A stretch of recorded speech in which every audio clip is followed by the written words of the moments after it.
And I just wanted We're to. Okay. we're just live, so welcome everybody to the Azure and AI Show. We have Marcus with us today. Marcus is going to do some Power Platform. He's new to us. He's first on the Azure and AI Show this week, so he's going to do some Power Apps for us. So we have Amy Diamond, MEP, with us. We have Dan Ray, MEP. And we have Joseph, who also is MEP, and myself, Frank Falvey, MEP. Four MEPs on the one show together. Wow. That's a great call. Wait, and two Yeah, MCTs, or maybe Dan is also MCT. You MCT? Yes. Dan? Yep. yeah. So Okay, there's and three MCTs. 25 Yeah. years. four 25 years, man. MCT. Long time. Marcus, are you an MCT? No, I'm not. No, no. Okay, so four MVPs and four MCTs. Wow. So, Joseph, do you want to share your screen with us? And Okay. Yeah, so first off, what am I even talking about today? I'm talking about the Stellar app, the OST to PST converter to an app that I found so useful. Myself, I used it over the week and I recorded a video about it within the week and I shared that on my LinkedIn page.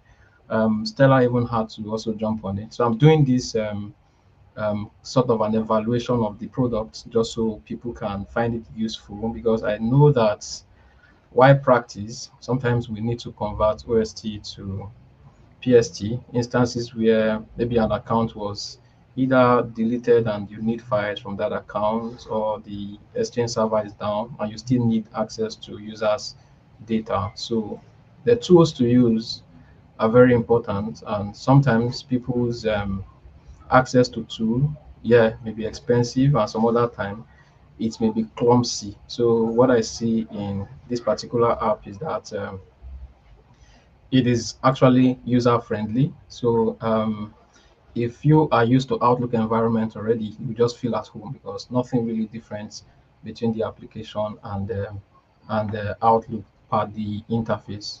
So I will be sharing my screen.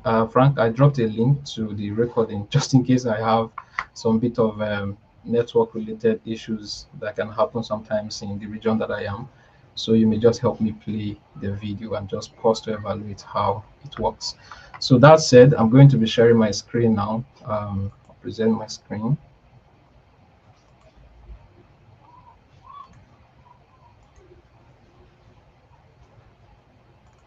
Can you explain the difference between PST and OST, just for people that don't know what it means? Okay, so PST is actually an on. I would just say PST is like an online version, while OST is actually resident on the local machine, right? Um, Let me just quickly bring this out also. So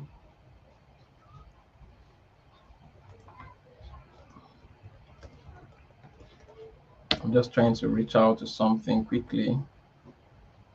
Um, and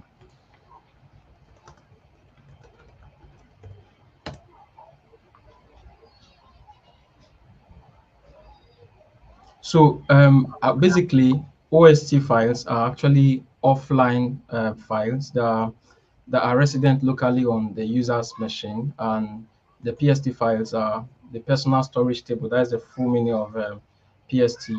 Is a proprietary file format used by Microsoft Outlook and other Microsoft software to store email messages, contact, calendar, events, and so on. But one of the things to take away from this is that OST is actually a local file. So what is happening is that if you cannot contact the server, right, and you still need access to your email, right, so you can actually do that. That means that you're having like a local access to your server based off on what is stored on your machine at that time, right?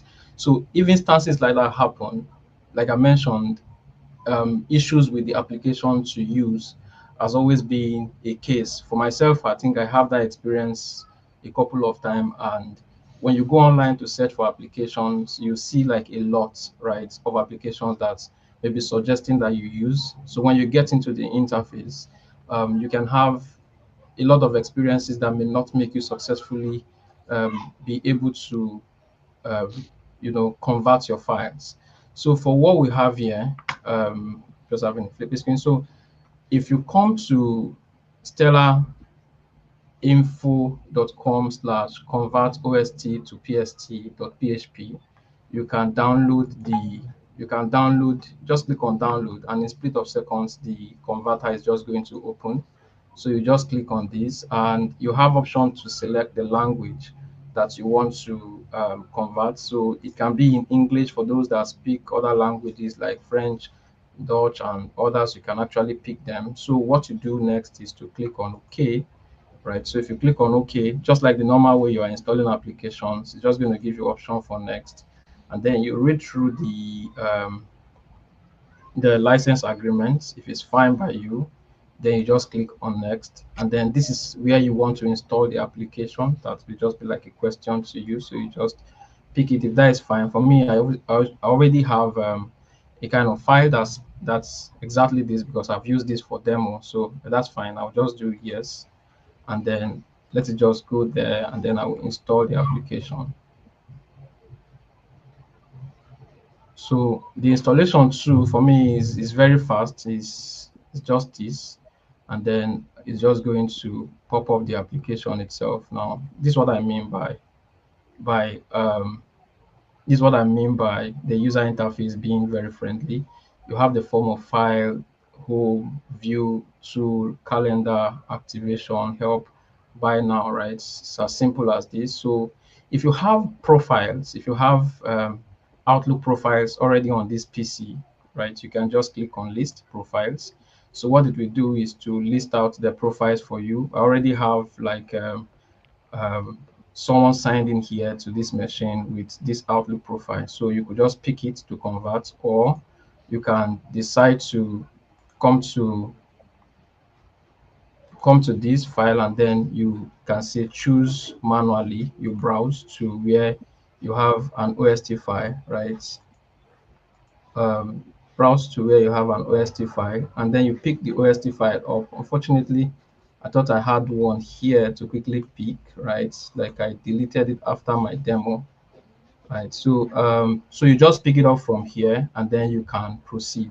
So but just because I don't have the file here to quickly pick, of course I will just pick up the file from the profile list. So if I'm picking this and coming to convert, so it will just pick up the file of that user for me. But if I have like a file resident on my PC, I could just quickly pick up that file from there. But this is just going to take a little bit of time depending on how many files I have on these um, OST file of the file that is signed into this place. So I'll click on this. So what is here now is you have all of the folders, including the draft, the files, the inbox, where I have 16 emails, the journals I have. So whatever you do not want, let's say for example, I have 2 emails in my junk. If I don't want junk emails, I'm just going to uncheck the junk, right? So if I want to look at the inbox, I can see the emails. So these are the emails on my inbox. I can look at them one after the other. So you can see them. So it just depends on the content of the mail you have. So at this point, you are currently not paying for anything, right? So you are just evaluating the emails that you have on that mailbox, right? You can see them. So if you are fine by what you have, right? So you can look at your inbox to see if there are emails that you sent. For this particular mailbox, I've not sent emails. Then if there are emails in my junk that I want to also evaluate, I can evaluate them. Can go to any of the folders to check. So if I'm fine with what I have, so what I would do is to click on save file. So one thing to mention is that at this point of my conversation, I don't need to pay, right? I can get to this point to confirm that the mail I'm looking for, or the content of the mailbox I'm looking for, is actually here. So if it is here, it is upon that time I will go to save converted file. So I will click on this. So if you click on this, you actually have the option to save this OST to PST form. You can save it to MSG. You can also save it to EML and then RTF, and depending on the format of the file, even PDF formats, I can also convert OST to this type of file. So the next thing I do, if I want to do PST, I click on this PST and I will do next, right? So it will tell me where I want it to be saved. So now it is going into this particular portion of my machine. So it's going into join. This is the machine app data local file Outlook. So if I want to say browse it to put it in another location, let's say I want to put it in my downloads, right? I can really click on OK, and then what I will do is, if this is fine by me, auto split PST file is good. So if I want to filter to say to handle mails from a particular time to a particular time, I can actually filter to say, okay, do that between 6th and then to what date do you want to set it to end. So you can actually set the time range. And then if you are fine with that, you can click on it. So at this point also, you can see filter to exclude junk or to exclude deleted files, right? So you can really do that. So if that is fine by you, the next thing you do is click on next and then click on OK.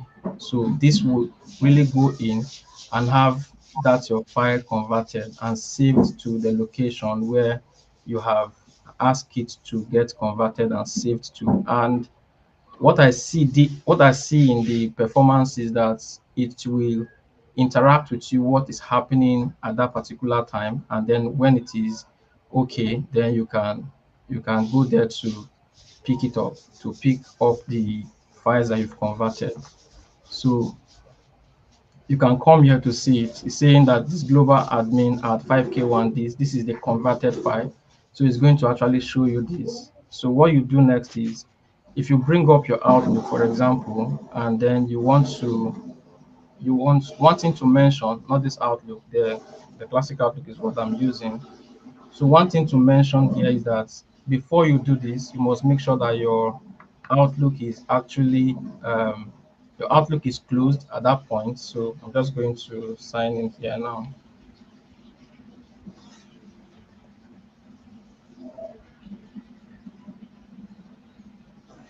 Okay, let me try again.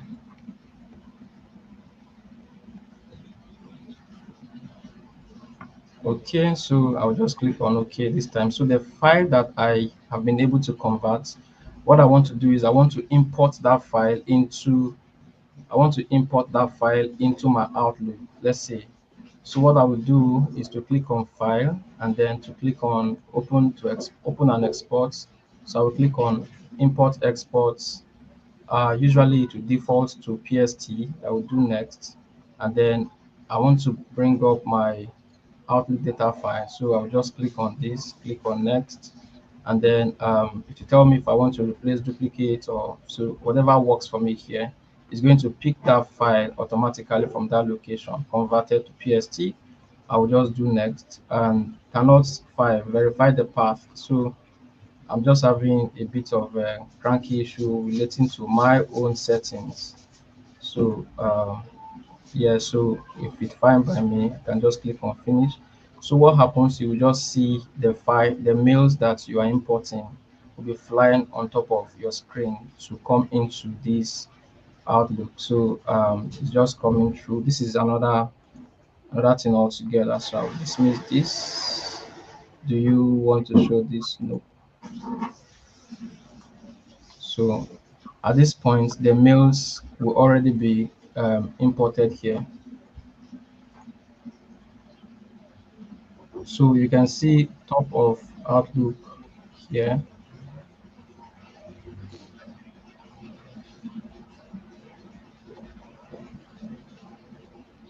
Okay, so these are those emails.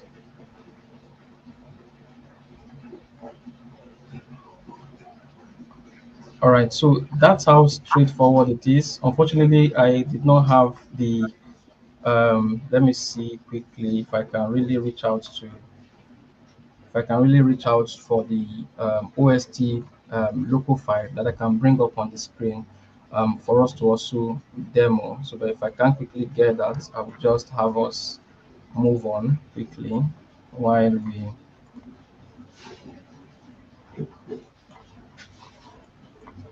So I may just stay on the event so that I look for a file that will also convert directly, because so that I don't want to waste the time that we have now. So maybe Marcus will want to go on while I prepare the local file. I can bring that up when it's done. Or otherwise, we can also have a demo of converting the file that is saved directly on my PC without going into Outlook directly. So that's how Stellar app from conversion from OST to PST can be very seamless.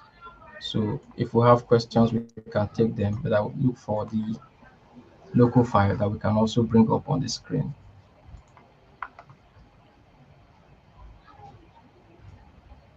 Joseph, can I ask a question? Okay, go ahead, please. It, the tool you use, is it free?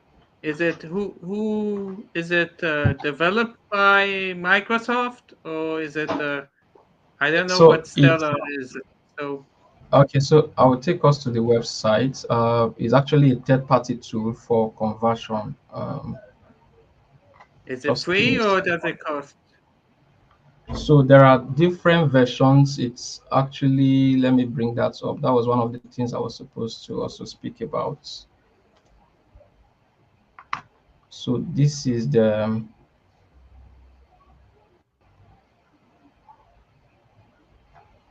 I'll just quickly do this. Okay, maybe bring this up here quickly.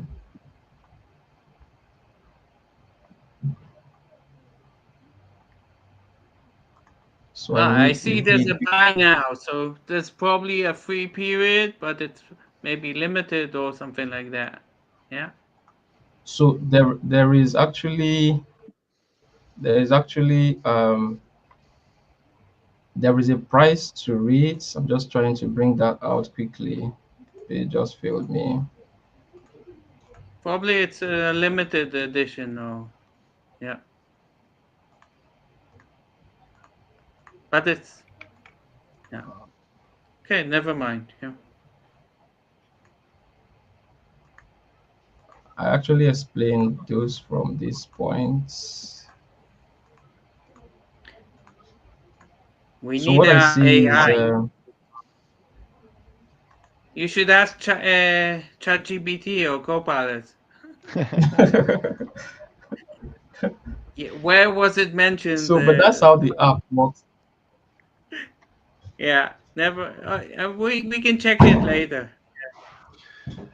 Yeah. Okay, that's fine. So I may have to bring that up in the next conversation, right? So yeah, So, Amy, Marcus, you myself, and just want to go. Joseph, we were approached by the company to actually review it, and they gave us a license, so we got it free. Okay. So I can send you on the guy's name, and maybe you could review it, and they'll give you a license. I got that email too, and I think Teresa has it as well. Yeah, So I think he's been sending it to MVPs. yeah. There's a good few MVPs reviewed it down through the years, so he's just getting new, fresh faces, I think. So I think it's around $125, I think, to buy that particular license. So Joseph, are we okay to leave Marcus start, or? Yeah, so let's have Marcus start. No problem. I'm just Yeah, going to look for the local file. If I don't see that today, we can look at it again next time. yeah, no worries. Marcus, do you want to share your screen there with us? Yes. Let me just.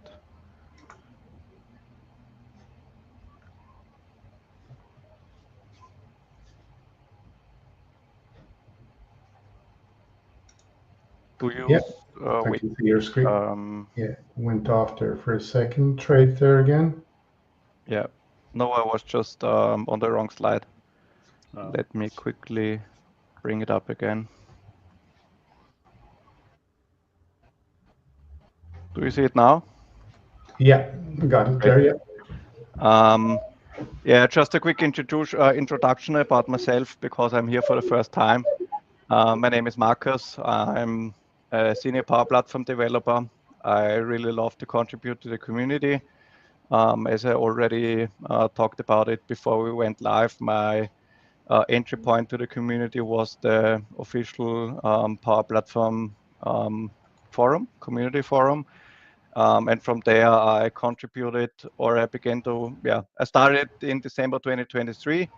And until now, I received 722 verified solutions there. I was ranked top 3 in the last year, over the whole year 2024. And yeah, that's my main contribution, let's say, and I do a bit other things also, like contributing to GitHub repositories for PNP, some speaker jobs like here, and some other stuff. But like I said, the community is kind of my main contribution. Today I will talk about Power Platform, not only about Power Apps, because you can kind of take it for every product of Power Platform. But because my main Power Platform product is Power Apps, I will mainly talk about Power Apps, but you can also use it for the other products.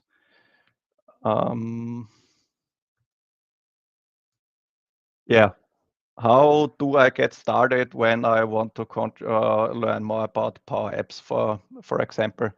So first of all, if you are not working at a company that has a license for a Power Platform, you can get a developer plan. I don't know if there is a free one right now, but you can get one for I only know it in euros, so I think it's €2.50. So kind of, I don't know, the same in dollars, maybe a bit more, but not that much. And when you probably $3 or $4. Yeah. Not too much. Yeah.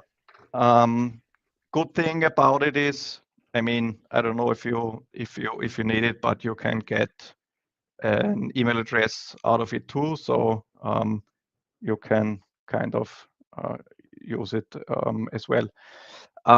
There is a template in the in Power Platform, so make.powerapps.com. I can show it to you, I guess. Wait a minute.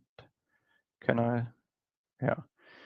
So when you go to the site make.powerapps.com, that's more or less the home screen. When you go here over here to apps, and then you can click here on new apps, start with an app template. You can scroll down, and there you can see the Power Apps training template. It's more or less just to get a first look and feel of it. So when you start the app, you have small tasks in there you need to complete, so that you are able to navigate to the next side. So it's just a, let's say, quick introduction to it. I just need to see, because sometimes it's loading a bit longer. I will show it to you later. Let's continue over here. There is also a chance, or the app in a day training. There is the same about automation in a day, and I think for Power BI, if you're interested in dashboard in a day, I think, I mean, in the times of Copilot, I think that there will also be a Copilot in a day or something, or agent in a day. I didn't really look into it in the last few days, but at least that is what I'm thinking. So one thing you can also have a look at is the Power program. That's a program I can really, so I suggest that if you are interested in Power Platform in general and want to learn more about the products, you can go to the website powerup.microsoft.com. There you will see a few information. You can also have a look at some videos, and you can also, you have FAQs here, so where you can have a look at it, and there you can also apply. It's more or less every product in Power Platform will be in the course. So I also finished it a while ago. From when I finished it until now, it was modified a bit, so it is kind of more interactive right now, and with videos from what I know. So it is really a good starting point if you are really interested in it. So yeah, that is the Power Apps training app. So you can see here that you have a few steps you can go through. So when I click next, you see when I toggle this radio button, I can go to the next slide. There I will need to change the color, the font size of the label, and also the image of the image control here. And then there will be a next button for the next challenge, kind of. So for me, at least, that's one thing where you can have your first look and feel and see if it is something you're interested in or not. And if you think that Power Apps is a cool thing, I would do it kind of in the order that you have a look at the training app. Is it something for me or not? Then I can do the app in a day training, where I will have a full day instructor-led training, where a Microsoft partner is there, and he or she will help you to complete the training. And if you are interested in it after this day, kind of, I can suggest that you apply for the Power program, because there you will also learn about Copilot Studio, Power Automate. I don't know if Power Pages is part of it these days, because back when I took the course, it was just some basic overview about Power Pages, but it was not necessary that you build a Power Pages project. So at the end of the training, you will need to work on a project. So you will receive tasks that you need to complete. And once you, then you need to record a demo of the app and the automation and the Power BI dashboard. And when the people who are volunteering there, they will have a look at your contribution. And if they think that you learned everything that needs to be done, you will also receive a voucher for a certification. So you can choose from, I guess, PL 900, that's the Power Platform Fundamentals, and I guess also the PL 200, which is the Functional Consultant certification. So once you pass the exam, kind of, you will receive the voucher, so you can have one try for free. So it's not a bad thing. When I started with Power Platform, I always had an use case I needed to work on, so it was kind of easier in my point of view.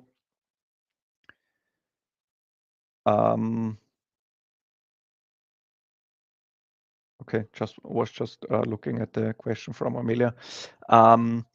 I think that you will need a use case to work on, because Power Platform is such a large field that you can use. And if you are not having a use case, it will be hard, because you do not know what the platform is capable of doing. So in my point of view, just sit down, have a look at your repetitive tasks you have every day, and just pick the most annoying thing you need to do over and over manually, and then try to work on it. So the good thing about the community, in my point of view, is that there are a lot of great contributors out there, and many of them have the same or similar use cases out there. So you can have a look at them and just try to achieve what you need to achieve. The Lost in the Jungle is what I said earlier. So the platform has so many capabilities. I think there are right now 1,500 connectors in Power Automate. So there are a few things you can do. So in my point of view, and that's how I started, I always had a use case. So I was always following a specific task. So in my point of view, that is really helpful, because you can look exactly for the things you need to achieve. So lessons learned, one good thing about it is that some things that you use in Power Apps, for example, can be reused every time. So kind of when you build a navigation menu or something like that, I mean, in the end, you can also store it in a component library, but that's something for not for the beginning, I would say. Just kind of stick to the basics first, and when you have a bit of experience, you can also have a look at the more advanced thing, because the component library is kind of a storage where you can build your components that you reuse every time. So when you have a site navigation and you do not want to always build it from scratch, you can store it in component library or a header or a footer or whatever. Or if you have a gallery that you use every time and it's always the same, you can also put it there. But for the beginning, you need to code a long way, kind of, and also learn the basics before you can have a look at the more advanced things. So what I learned is also it is kind of necessary, in my point of view, that you join the community. You can join the community forums. I can show it to you quickly. It is community.powerplatform.com. So there you have the landing page. And when you scroll down a bit, you have Copilot Studio, Power Apps, Power Automate, and Power Pages. Power BI is on a different site, so they are not sharing the same address like the other products. And for Dynamics, there is also a separate site available. So you can choose either of these products, and when you click on the icon, you will be redirected to the forum, kind of, where you can see all the topics of people asking for help. Yeah, and there you have some filters you can choose from. In my point of view, most recent posts with no replies is the best filter you can choose. Because when you want to contribute there, you will only filter out the topics where no replies are already given. So yeah, but one good thing about the community also is when you have a look at, so if you are facing an issue and you say, I don't know, filter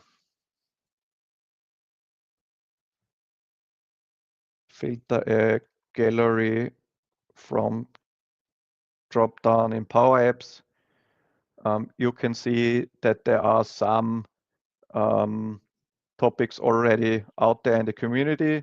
So when you use the Google search, you will also always find topics in the community. So it is really a great learning resource, and there are lots and lots of topics where you can learn from. So the good thing there is that we have people from the very beginning of using Power Apps or the other products up to real experts who are contributing daily there. So normally you will receive answers very fast. So the topics are from very basic to more advanced, where people share codes and say, hey, my code is not working, what am I doing wrong? So you can put everything there. And in my point of view, it's a great learning resource because you will have many different contributors there, and they all have maybe a different way to approach the issue. And that's where you can learn a lot of it. So I'm not only contributing there because I want to help others. I mean, for sure, it's the main thing why I'm there, but also for me, and that I'm able to learn new things, because some people have ideas I would never think about solving it this way, or trying to solve it kind of. So like I said, it's a diverse knowledge there from beginning to expert. And the good thing in my point of view that these are real life problems kind of. So people are really working for their company. They are building applications for productivity use. I mean, sometimes they just want to play around with new features. But I would say 95% of people asking for help, they are working on a real life issue.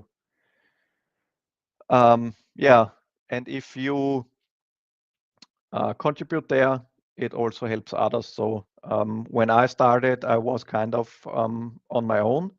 So my starting point to the Power Platform apps and flows and all the things out there was we changed from the old SharePoint technology to SharePoint Online.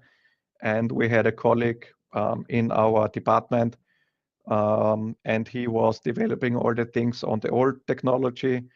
And by the time when we switched to SharePoint Online, he left our department, and my manager back then had the great idea to say, hey, Markus, let's have a look at it. You will do it for us. And I was like, okay. I had no clue at all. Before I began with Power Platform, I did not use any coding language, and I did not use it until now. So I'm only familiar with PowerFX kind of. I mean, I can read JSON and a few other things, but not in a detailed way.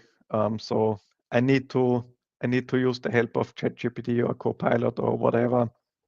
AI is out there for the other coding languages, but in the end, yeah, that's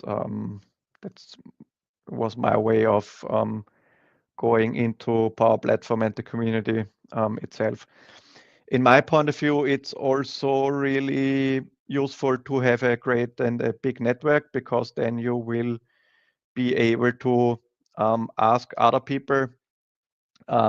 Real life story kind of. I met a guy online in the community forum, and we exchanged LinkedIn profiles after we sent a few DMs back and forth. So I was like, hey, let's connect on LinkedIn.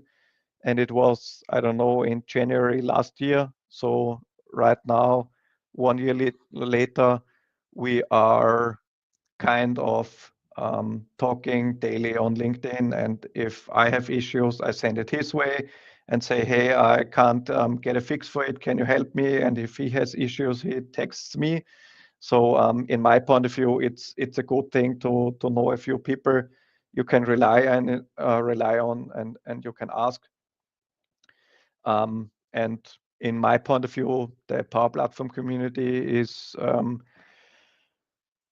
a very helpful group of people. They are really nice. I did not really find anybody acting rude there. So everybody will try their best to help you out and get a solution for the problem you are facing. So in my point of view, the community forum and the community as a whole is really supportive, and they are really kind. Yeah, and yeah, it is increasing your visibility and your personal brand kind of when you contribute to the community, which isn't a bad thing at all in my point of view. So yeah, that's also one thing that is great. That's a picture that is following me kind of from my first speaker job I had. So in my point of view, the question is, what does a day in the community and the phishing day have in common? I modified it a bit for this meeting. The original question was, what does a day in the community forum and a phishing day have in common? So sometimes you will feel like the guy on the left, and sometimes you will feel like the guy on the right. So you are out there, you're enjoying the weather. One day you will be able to catch a lot of fish, and one day you will only be able to catch one fish, like the guy on the left. So in my point of view, every day where you learn new things is a great day. So it is not possible, in my point of view, that every day you learn, I don't know, 5 new things or 10 new things. But in the end, even if you feel like the guy on the left, at least that's how I felt over the last 1.5 years. It was always a great day, because at least I was able to learn one new thing, or I was able to at least help one person out there. And sometimes there will be days like on the right where you can learn or help a few more people than only just one person. So what I want to say is, in my point of view, every day in the community is great, because everybody is kind and helpful. And at least you had, I mean, it's just a picture, but at least you had good weather, you enjoyed being out there, you enjoyed talking to people. So that's, in my point of view, also good when there are days like the guy on the left. So yeah, that was kind of my quick tour through Power Apps. If you have any more questions, feel free to ask, or if you want to connect on LinkedIn, just send me a request and I will accept. So Which I've sent already. yeah, I just saw it. Very good, Marcus. Good presentation. We don't see any questions in the chat, in the comments anyway. So I just want to say, Marcus, thank you very much. That was a very insightful presentation, especially towards the end. The graphics look so interesting for me, and I'm just wondering if you can create time to. We have communities that need help in terms of coming into Power Platforms. I don't know if you can also create time to, or if we can reach out to you to ask for your presence to teach young folks on how to become pros in Power Platforms, especially because you mentioned that you are not a programmer even till now, but you have grown No. this far in Power Platform, and it's actually very encouraging to people, especially me right now. And I want to say thank you very much. But Marcus, my question is, can we reach out to you to help young folks? Yeah, sure. Just hit me Thank you. up, and we I'll will talk definitely about reach it. out to you. No Yeah, worries. thank you. Yeah, I'll Yeah, chat to like I you. Thank said, you very much. before I started with Power Platform, I had no clue about coding. So I mean, I know a few other coding languages for sure, but I only know them by name. So JSON, Java, HTML, CSS. But Yeah, I mean, I can read it a bit, but I cannot write it. So if you tell me, I don't know, code something in HTML and it needs to be at the end a table with I don't know what, I will sneak out and just ask ChatGPT, I guess, but or Copilot or whatever. So I'm not able Yeah. to write any line of code besides PowerFX. So yeah, I think it can Okay. be. I think it can be kind of an eye opener for a few people if they are not coding familiar like I was. So yeah, just drop me a message and we can for sure set something up. So All right. Thank you very much sure, for that assurance, Marcus. Yeah, I truly appreciate that. great, yeah, Yeah. Thank you. So, Frank, can I bring that up again? I think I've tried to Sure. look for the local file so that we can evaluate that product now. In terms of the cost, I think we should be able to also get that as There you well. go. You can see your So, screen there. all right. Okay. So cool. So, I would just bring up my machine. Let me drag this guy to this side and bring up my VM. So this is it. So I was in this browser, right? Let me see quickly.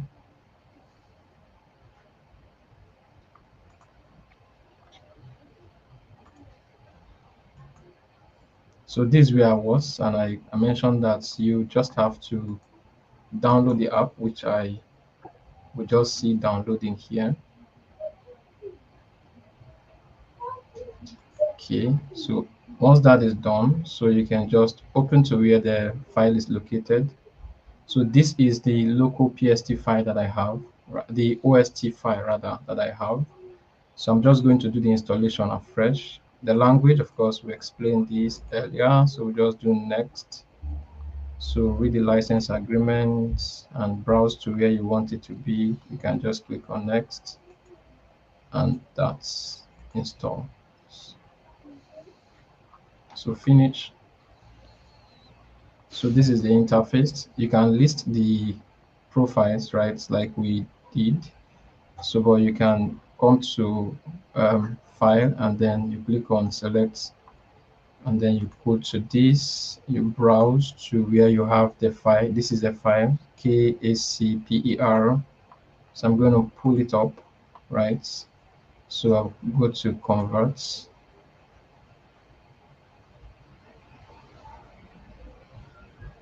So the time it takes to load this depends on the size of the file, right? So, but the summary will just be that it is fast. So, but I can stop it while that is going on, right?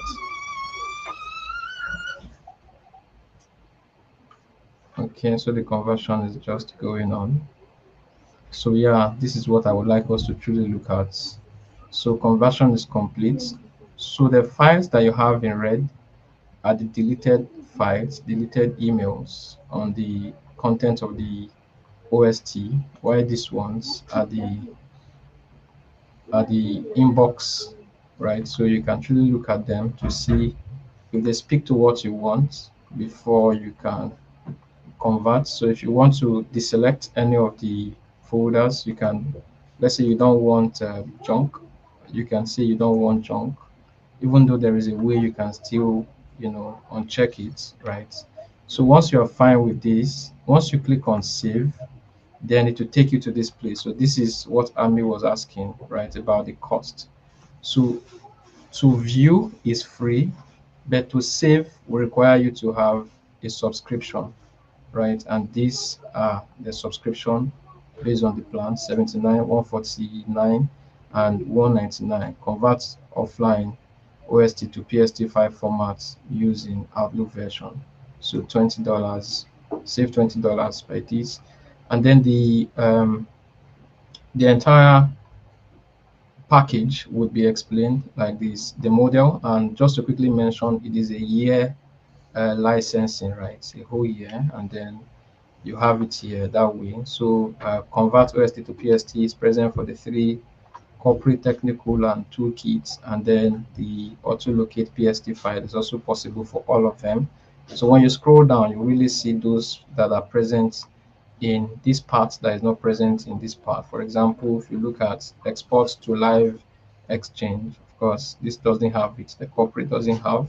The technician has it, and the so Frank, I will just be posting this so that you can share it on the screen as well. This is the link to the plans, right?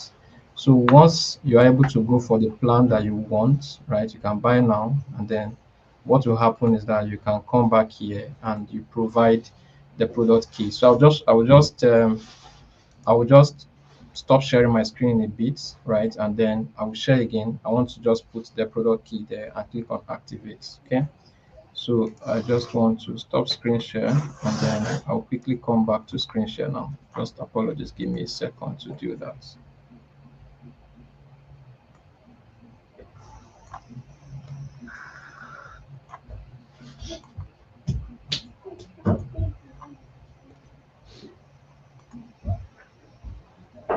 All right, so I'm presenting my screen again.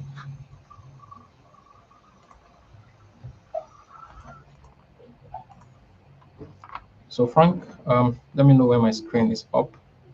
Yeah, can see it there now. Yeah. Yeah. So it's saying activation complete, right? So I'm just going to click on OK here. So say the MS Outlook is already running. Please close MS Outlook. So I mentioned this, that you need to make sure that you close your Outlook. So if I close it from here, click on OK, and then that is it. So what I will do now, I can click on Save Converted File.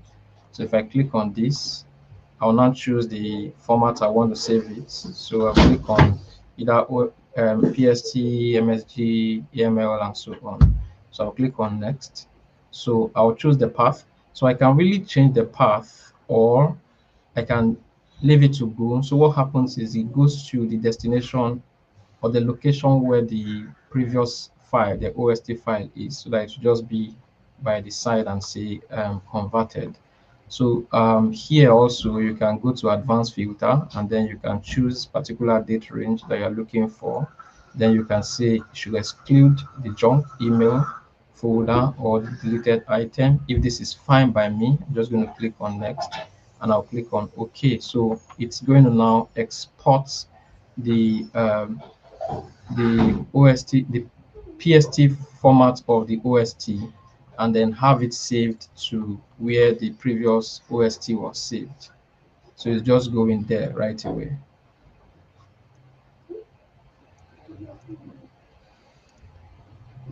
So, and when that is done, we'll now try to bring up Outlook, and you can see, so this is saying saving complete. So we need to click on OK. So this is done. So what we can do next is to come here, go to this place. You can see the previous file there, the KACPER copy, and then you see this converted, right? So this was the name of the previous file, right? And this is the name of the current file that we have. So what we can do next is to bring up Outlook, right? Outlook. So when we bring this up, what do we want to do is to import the data that we had converted. So it's just to click on File, go to Open and Export, go to Import Exports, and then go to this is saying import from other files, other such as Outlook file and this. So we just do next. Then we can do PST. Then we do next. Then we browse to the file that we have converted, which is this. Then we click on OK, and then we click on next, and then this is what we have there, Stellar Converter for OST. So we just click on finish. So it will just take a while, depend on how big the file is. You can see that it will import the file to your Outlook. I'm thinking it is done. So if you come here, I think you go to top of Outlook file. This is it, top of Outlook data file. If you check the inbox, then you really have those emails there. So this is how it is. So if you had checked the OST to PST converter here for those same mails, let's say in terms of what you have on your inbox, your deleted items, since you're already moving all of them, the same thing too, you are going to get even here. So that explained the point I was raising, that if you're currently using the Outlook application, then the Stellar OST to PST converter is just going to be very familiar to you, and you can really navigate through to see what you're looking for. So, Frank, that's how it is. Does anyone have a comment regarding how the flow is in terms of how it is used? Also, we see the, unfortunately, we don't have Ami on this call again. We also see the cost regarding this per yearly subscription. So, yeah, any comments? No, I'm good. Nothing in the That was chat. great. That was great. I Thanks for the Alright. demo. appreciate the demo. Yeah, you're welcome, Dan. Thank you. So, Frank, that will be all from my end for today. I'll just stop sharing my screen now. Okay, thanks, Joseph. So, Dan, you weren't interested in doing the review? I got the review request, but I've had so many other things between MVP Summit and Yeah. Microsoft's trying to build up their TikTok followers for Microsoft Learn. That's happening next Tuesday, so I will probably get around to a review at some point. I need to find out if they have any kind of affiliate program too. It's actually I don't very think it's handy. part of it. Very handy program, all right. You know, Yeah. from Yeah, I think Microsoft internally had an OST to PST conversion tool. I yeah, need to look up if I have a copy of that still, because I know when I was internal, they had a lot of like internal, I don't even remember what they called them, like Microsoft Research or Microsoft Consulting tools. So I'll have to look if I've come across that before. But it looks like a great tool, especially since PSTs are going to stick around, but maybe used differently in new Outlook as well. yeah, definitely. Yeah. And Marcus, great to meet you and see you in person. Do some Power Platform stuff. I spend more time on tech community than I do on the Power Platform community. Yeah. But it looks like they're two different websites, which is interesting. Yes, they are different. Yeah. It's finding websites for that's part of the challenge with Microsoft, right? Is they're all over. Yeah, I mean, it was in June last year, I guess, they switched from an old site to a new site. Okay. But still not the tech community, so they just rebuilt it kind of, yeah. And back then it was all separate, so you had a separate site for Power Apps, you had a separate site for Power Automate, and a separate site for Pages, and a separate one for Copilot Studio. And at least right now, all four of them share one site. So at least they made a reduction kind of, or yeah, just put a few together. But yeah, it's on a different side and not the tech community. Yeah. And it's interesting. Ami talks about how he has communities built in WhatsApp, and there's communities on LinkedIn that you mentioned, and there's Yeah, and community on so I many have been different part social of, media but places, right? I do not really use it, I must admit. But in at least from what I know, there is also a kind of very active community on Discord for Power Okay. Platform. But I'm not really contribute there because I'm mainly, I mean, I have it on my phone, but I'm not really using it. So, yeah. Yeah, So, Discord, There's I a know with Discord server for, I think the Microsoft Learn student ambassadors use Discord yeah, as a way to communicate too. yeah. So it's interesting. There's no lack of places to build community online today, right? I need to see if I can find the. Dan, just an interesting point there. You know, you're talking about TikTok, Microsoft trying to build up their TikTok thing. Here in Ireland during the week, they had documentary where this guy, he went into a school, teenagers, and they were asked to take out their phone. Obviously, it was prearranged, you know, and they were asked to look up their FaceTime, their screen time on their phones. Right. So these are teenagers now, like 14, 15. and it was amazing the time that they spent on their phones. Like, it was between an average of 37 to 40 hours a week on their phones. That doesn't surprise me. I mean, I'm sure if I looked on my phone, it would be a high percentage of the day, But of my free time that I spend on my phone. So one of them then said that on Saturday, because he was off from school, he was on TikTok for 7 hours straight. Yeah, yeah. Wow. So I Live? think TikTok is actually it has this addiction addictive. habit. It comes with addiction, right? So Yeah. if you're not able to control yourself, you just be carried away because the next flip is just going to give you another content that relates. I don't know how the algorithm works, but before you know it, you have spent 1 hour on TikTok. Yeah, but because the problem is you will never reach the end. Yeah, definitely, you will never reach the end. So you can go endless, and next and next and next, and you will never be on the end. I know I have an exam, and what I can do is to uninstall that application from my phone because it's taking a lot of time for me. Yeah, But, Dan, you pulling in the car? I just paired with the car, so I think I'm back to my headset. Yeah. So yeah, guys, we're just over the hour, so I'm going to end the live thing. Thanks everyone for joining us on the Azure and AI show. We'll be back here at the same time next week for a few speakers on different topics like Power Apps. I think Amelia might be here next week to do some stuff on Power Apps. So tune in then. Thanks, guys.